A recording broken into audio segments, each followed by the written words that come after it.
Hey guys, what's up? And today I'm gonna do another mini albums review of the 4 new albums that have been released in the past month or so. Anyway, we'll start off with Sophie's new album, Oil of Every Pearl's Uninsides.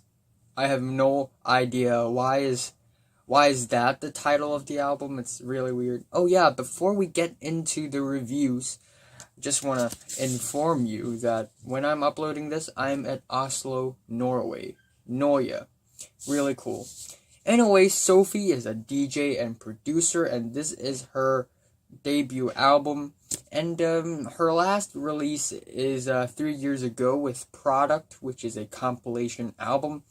And throughout the 3 years after Product, a lot of change has took place for Sophie. First of all, she came out as a transgender, and second of all, she had collaborated with a lot of other musical artists, including Charlie XCX. But anyway, this album itself is very versatile. It explores many different musical genres, including aggressive, industrial, dubstep, dance music, glitch pop, art pop, bubblegum pop, I don't know if that's a genre or not, ambient, drone, industrial, and although the flow of the album is very bumpy and very illogical in my opinion, there's this very insane, whack, distorted, industrial piece, which follows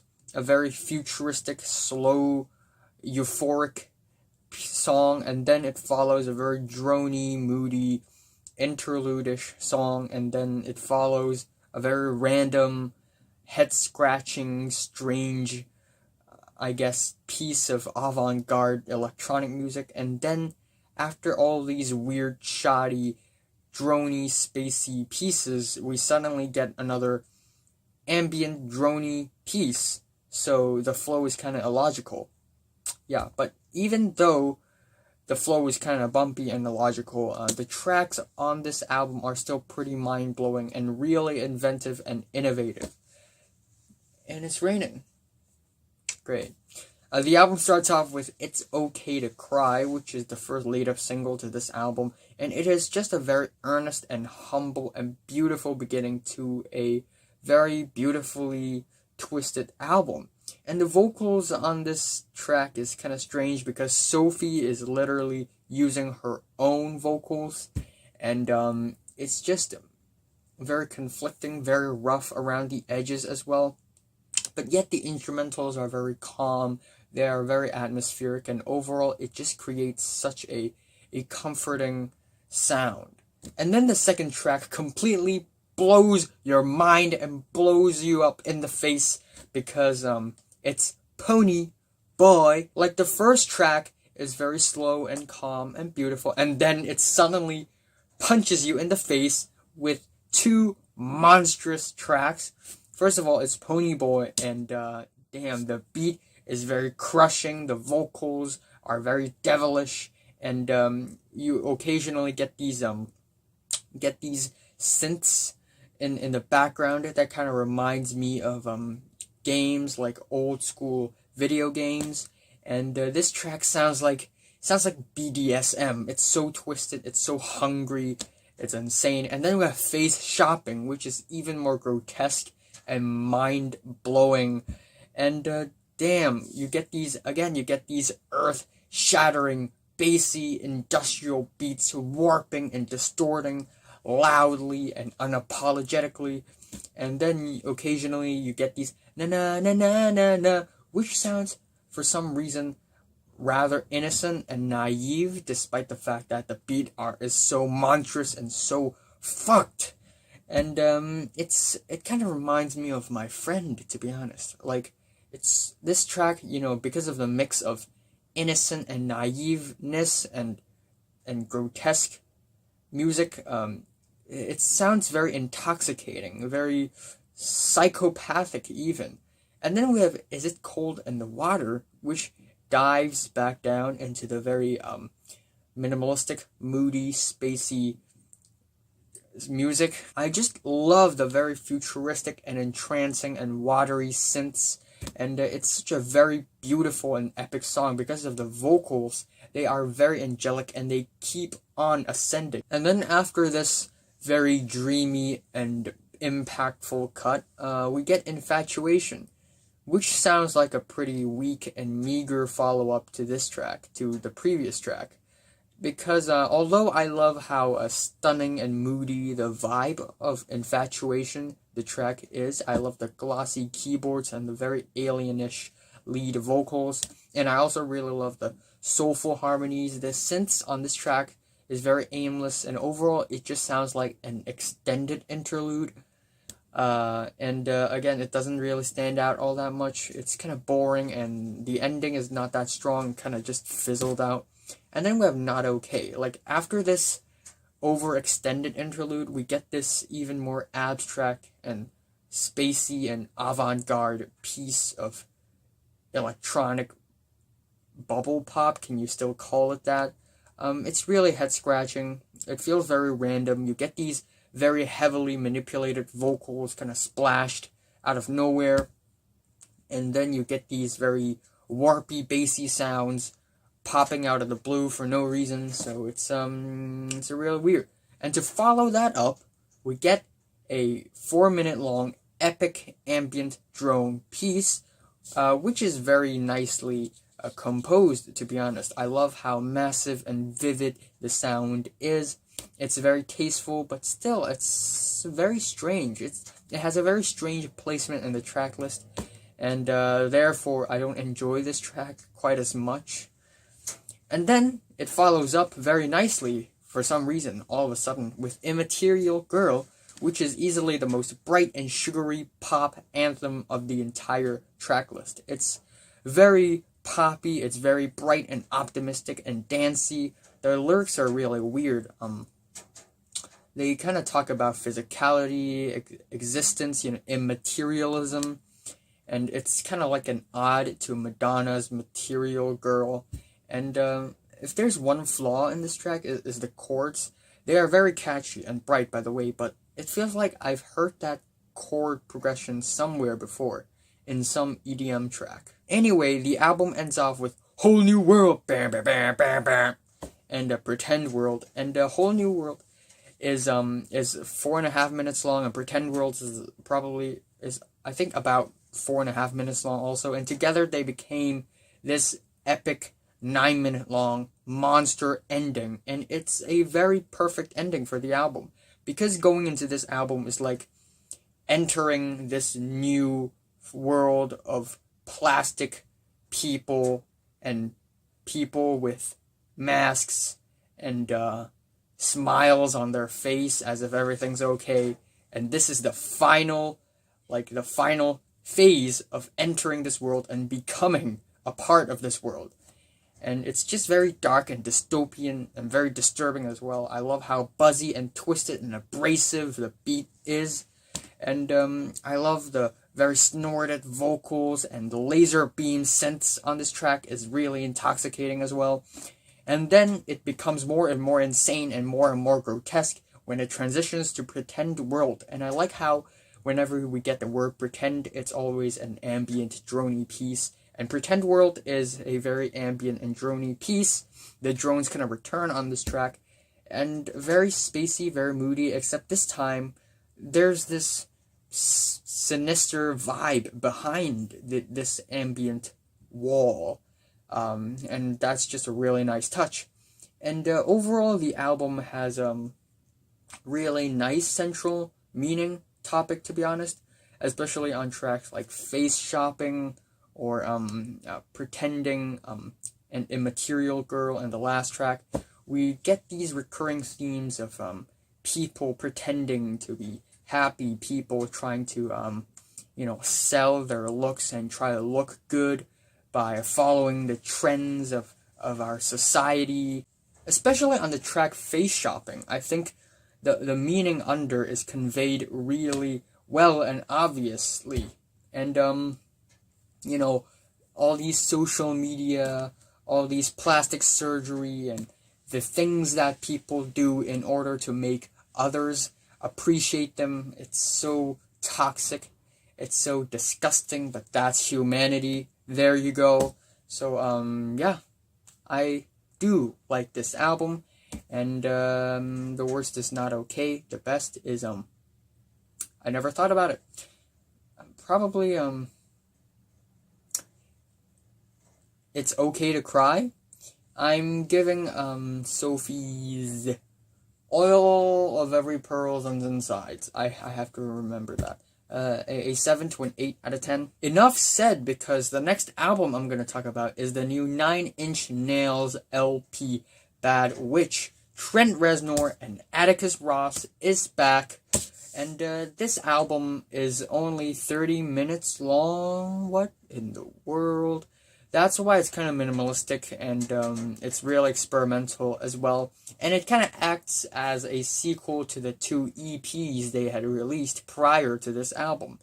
And on this album, 9 Inch Nails kind of go back to their old abrasive and industrial route, except it's even more experimental, it's even more out there, more surreal and abstract. And we get these linear grooves all the time in the tracks. Although it makes these tracks more focused, it also makes these tracks less melodic. That's why this album may not be the cup of tea for 9 Inch Nail fans, or maybe other music fans as well. But in my opinion, I actually really dig this album because of how well textured this album is.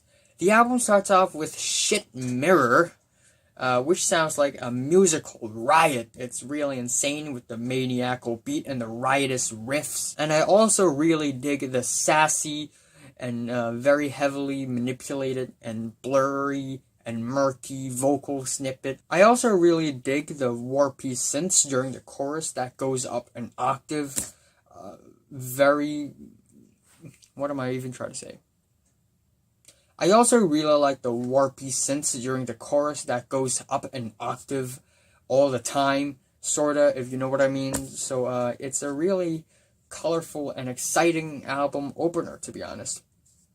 Again, if there's one flaw to this track, however, is maybe it sounds like it's a relatively easy song to write. Like, just throw in a very fast-paced and alive and awakened beat, and then throw in some exciting psych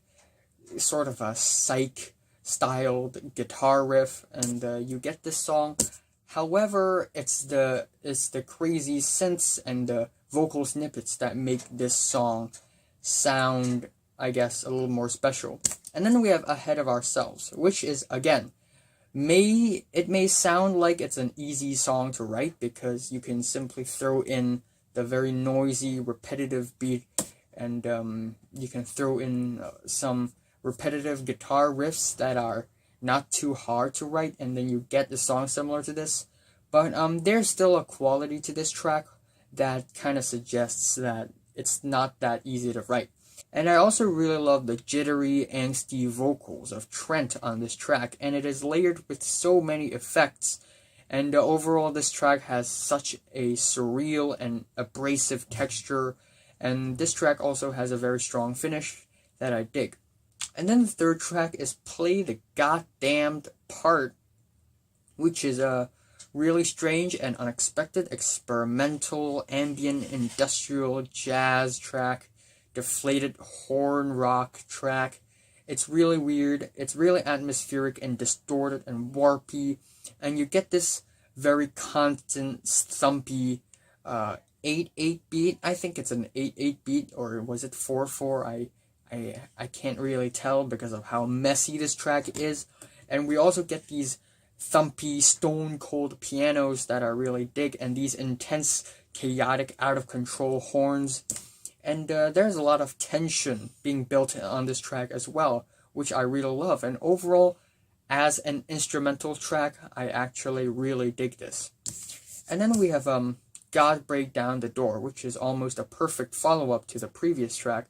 And you get these bustling, repetitive, dizzying, very industrial beat. And you also get these horns on this track as well, except it's more subtle, and it kind of throws back to, David Bowie, late David Bowie vibes. And Trent's vocals are very dejected and out of place on this track as well. It may even sound a little forced, even, and it really adds on to the personality and the character of this track. And overall, it's like a linear mayhem. And then we have I'm Not From This World, which is a 6-minute long ambient drone soundtrack. Although it sounds very abrasive and cool, it's not as engaging or as memorable, kind of forgettable. It sounds like a soundtrack to a horror movie, to be honest. And, Trent Reznor and Atticus Ross had made amazing soundtracks to amazing movies directed by David Fincher, like The Social Network or The Girl with the Dragon Tattoo. But this track, it just sounds like a leftover soundtrack piece. However, the album ends off with a stronger note with Over and Out, which is a very chill and laid-back track. I love the cycling, bouncy beat. That kind of reminds me of elevator music or waiting room music in a great way, of course. And that's why this track feels like a cliffhanger, to be honest. Like, despite the fact that all these chaos is happening in the back, you can just sit there and relax, because nothing bad's gonna happen to you. I also really dig the haunting mantra, "Time is running out, I don't know what I'm waiting for." And I also really dig the eccentric horn snippets on this track as well. And overall, I'm digging this album a lot. It took me quite some time to fully enjoy it, but hey, I think it's a very well-produced album. And the worst is I'm Not From This World, and the best is... I actually really like Shit Mirror. So, I'm giving 9 Inch Nails' Bad Witch an 8 out of 10. And then we have the new Carter's album, Everything Is Love. And the Carters, they're basically Jay-Z and Beyonce. And Beyonce had released an amazing album, like Lemonade, 2 years ago. And Jay-Z had released 444, which is also an amazing, humble, and personal album last year. And then they are together now, and they released this? Are you serious? This album feels even more extravagant and expensive and rich, but in a more mundane way, and this album feels very underwhelming and even more awkward and ridiculous at times. And the album starts off with Summer, which is a pretty sexy, lavishing opening cut. It has some soulful organs and nice instrumentals and beat as well, but still it's such an underwhelming opener. It brings no excitement, and it's very slow and mundane. I'm just not digging this track at all. And then the album kind of goes even deeper into the rabbit hole with Apeshit, which has a very weak and forgettable instrumental. It tries to be rich and expensive, but it kind of fails because simply it's too boring, and it's such an awkward trap auto-tune track. Like, obviously Jay-Z and Beyonce, they aren't good at trap auto-tune rap, so why are they forcing themselves to sound like this? Why are they trying so hard to sound hip? And the lyrics on this track is kind of hilarious as well, for some reason. And then we have Nice, which almost sounds as equally as awkward as Apeshit. What am I even trying to say? Anyway, this track sounds very off-tuned. You get these choir vocal in the back that's just hanging around there, and the chord progression is just very odd, and it doesn't really build up to anything. And it's such a weird and woozy track, and the beat is really strange as well, and Jay-Z raps on top of it as if it's a normal beat, and that phrase, I'm nice, like, why are you doing this? The instrumentals are very lackluster as well. And then we have Boss, which is slightly better, to be honest. It's more summery, it's more sound rich. The vocals are sweeter, the pianos are more lush, but still it's very underwhelming. Very slow and minimal as well, not as ambitious. And then we have 713, which is probably my favorite track off of this album. It's a way more catchy track. I love the plinky pianos, and the chord progression feels very expensive and rich, and the beat is very driving, and overall the performance of this track is also pretty nice. And then we have Friends, which is a pretty sad R&B slow jam about not making new friends, but then they kind of end there. Like, the lyrics are about not making new friends, but they didn't like talk about anything else other than not making new friends. So it's kind of okay. Instrumentally, it's kind of melancholic, it's kind of spacey, so I can still kind of forgive the lyrics, and it's still one of the better tracks on the album, to be honest. And then it's Heard About Us, which is a very pretentious track. It's very rich, very luscious, but it sounds very pretentious. The lyrics, one of the line says that, the internet calls me daddy kiddingly, like, why? However, I still really like the groovy, summery guitars, but still pretty underwhelming track. And then we have Black Effect, which is also one of the better tracks on this album. The lyrics are more sassy, it has references to Malcolm X that's pretty creative, and it's a very soulful and passionate track. There is a significantly good chemistry between Jay-Z and Beyonce on this track, and the sampling is also pretty great. And then the album ends off with LoveHappy, which is a very weak ending. The instrumentals are pretty soulful, but also very minimalistic and one-dimensional. And this track kind of deals with, Jay-Z and Beyonce being together again, being happy again, and loving each other again, but they don't go further on that, so it's kind of like they're patting the heads of people who are questioning their relationship. So yeah, this album is very inconsistent, very underwhelming, and I don't know what to say. The worst is, I haven't thought about this, but Apeshit is probably my least favorite. My favorite is 713. I'm giving Jay-Z and Beyonce's Everything Is Love a 5 out of 10. And then up next we have the new Teyana Taylor album, K.T.S.E.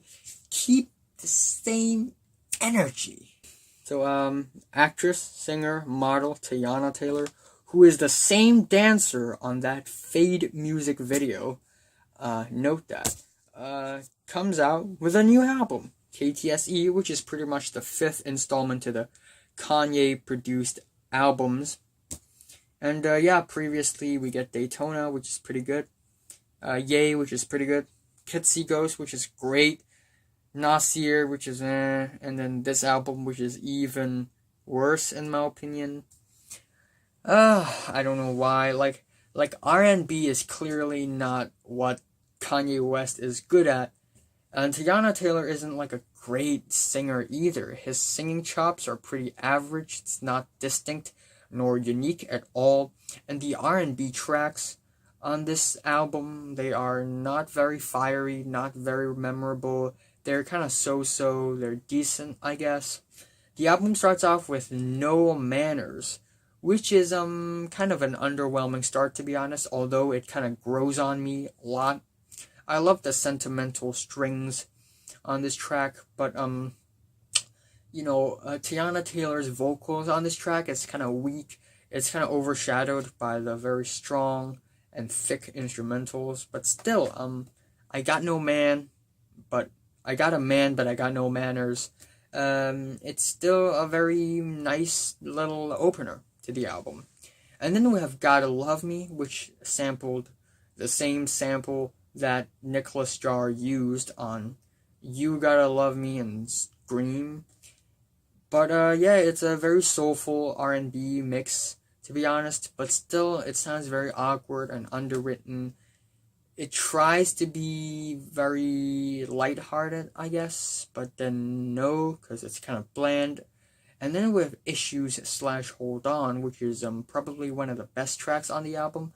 It's more summery, it's more cutesy, it's like a tropical beach pop R&B track. The flow is very nice. I also really like the trippy psychedelic synths, and the lyrics are not bad, especially on the second half of this track. We get a refrain, hold on, don't let me go. It's a pretty nice refrain. And then we have the track Hurry, which tries to be sexy, but again really failed because of how awkward and how one note and one-dimensional the beat is. And it just makes up for such a ridiculously dumb-sounding track. And Kanye West's feature on this track isn't even that great or anything. And then we have a three-way, which is literally a song about threesome. I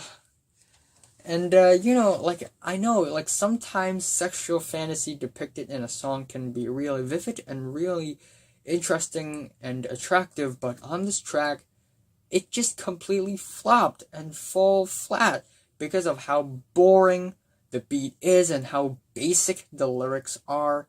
And Teyana Taylor does a Weeknd impression on this track.